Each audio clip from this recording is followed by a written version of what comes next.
Hello, नमस्कार. श्री स्वामी समर्थ. कशा आहात सर्व? मस्त ना? तर मस्त असायला पाहिजे. माझ्या एका नवीन ब्लॉगमध्ये माझ्या गोड ताईंचे व मैत्रिणीचे ताईंनो मनापासून खूप खूप स्वागत आहे. तर आज मी तुमच्यासाठी घेऊन आलेले मस्त अशी रेसिपी. तर रेसिपी तुम्हाला बघता समजला असेल हे काय आहे. तर मी आज बनवणार आहे सांबर. तर मस्त असं झटपट सांबर, कमीत कमी साहित्यामध्ये, जास्त झंझट नाही. हे करा ते करा, तर कमीत कमी साहित्य पण आणि पटकन होणारं असं आज मी बनवत आहे सांबर. ते बघू शकता 1 वाटी डाळ घेतलेली आहे. कोणत्याही वाटीने मोजून घेऊ शकता. तर 1 वाटी डाळ घेतलेली आहे. इथं शेवग्याच्या शेंगा घेतलेल्या आहेत, 2 वांगे, 2 टॅमॅटो, 2 कांदे आणि चिंच. हे बघा एवढी चिंच घेतली, ती भिजत घातली. आणि डांगर घेतले, भोपळा घेतला आहे, शेवग्याच्या शेंगा. तर सर्व साफ करून धुवून घेतलेलं आहे. डाळ धुवून भिजत घातलेली थोडी 5 मिनटं. आता ह्याच्यामध्ये 2 कांदे उभे कापून टाकलेत, 2 टॅमॅटो उभे कापून टाकलेत, हे 2 वांगे आहेत, हे सुद्धा उभे कापून टाकायचे आहेत. भाज्या तुम्ही आवडीनुसार घालू शकता.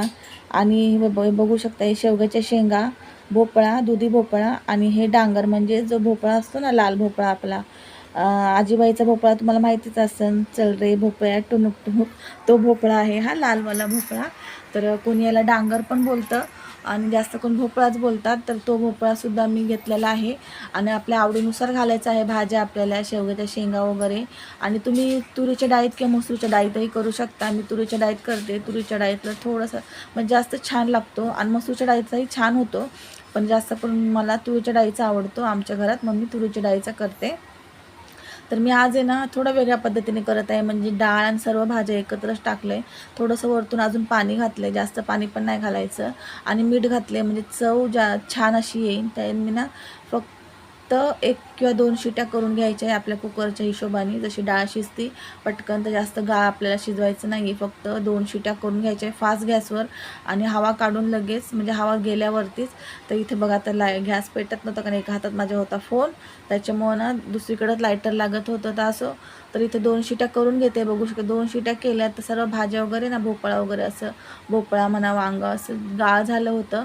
पण गाळ झालं त्याची पूर्ण टेस्ट त्या सांबारमध्ये उतरते. आणि शेवग्याच्या शेंगा पण थोड्याशा गाळच झाल्या होत्या. असं तुम्हाला जर असं आवडत नसेल तर तुम्ही टोपामध्ये शिजू शकता. तर मी दरवेळेस ना भाज्या आणि डाळ वेगवेगळी शिजवते, पण आज मला चला आज वेगळीच पद्धत ट्राय करूया. ही बघू शकताय चिंचाचं पाणी काढून घेतले. कोथिंबीर नव्हती तर मी इथं कस्तुरी मेथी घेतली, कढीपत्ता भरपूर असा, राई, लाल तिखट, हळद आणि सांबर मसाला एक 10 रुपयावालं पॅकेट टाकलं होतं. हे बघू शकताय. आता तेल गरम करायला ठेवले. तर तुम्ही म्हणता ताई हे पिवळं तेल कसलं, तर हे भजे तळले होते काल, तेच तेल होतं. तर तेच तेल मी टाकलं होतं, त्यामुळे तुम्हाला पिवळं दिसत असेल. तर तेल सनफ्लावरचं आहे.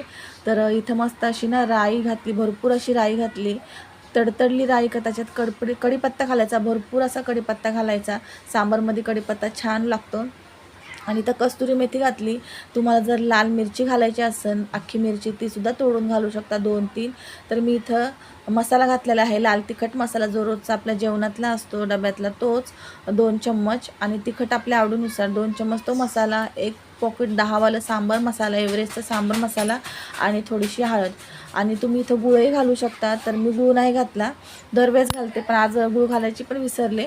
आणि मी चिंचचं पाणी करून घेतलेलं ते घातलं, पूर्ण गाळून घेतलं, नाही तर ना पूर्ण आपल्याला दाताखाली किंवा तोंडामध्ये चिंचेचं असतं ना ते लागण, त्यामुळे चिंचेचं पाणी गाळून घ्यायचं. आणि शिजलेलं सांबर आणि डाळ आणि भाज्या आहे त्याच्यामध्ये फोडणी टाकलेली आहे बघा. मस्त अशी, थोडंसं तेल जास्तच घालायचं.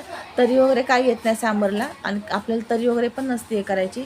पण तो पूर्णपणे जो मसाला आहे तो पूर्णपणे तेलामध्ये छान असा परतून झाला पाहिजे. ते बघू शकताय मस्त असा मसाला परतून याच्यात घातला आहे. कुकरमध्ये डायरेक्ट फोडणी दिली मी, तुम्ही पाहिजे तर टोपामध्ये देऊ शकता. तर मी फोडणी करून ह्यातच डायरेक्ट घातलेला आहे सर्व मसाला वगैरे. आणि छान मिक्स करून मीठ बघायचं किती घालायचं ते बघू शकता. चिंचेचं पाणी घातलेलं आहे. चिंच पूर्ण चोथा करून 2 वेळेस धुवून घेतली, सॉरी 1 वेळेस. आणि मग ते पाणी घातले. परफेक्ट झालं होतं एकदम सांबार, मस्त 1 नंबर सांबार झालं होतं. ते बघू शकताय मस्त असं. आता मी ना थोडंसं मीठ घातलं आहे, कारण अगोदर शिजतावेळेस घातलेलं आहे, त्या अंदाजानेच आपल्याला मीठ घालायचं, नाही तर सांबार खारट होऊ शकतं.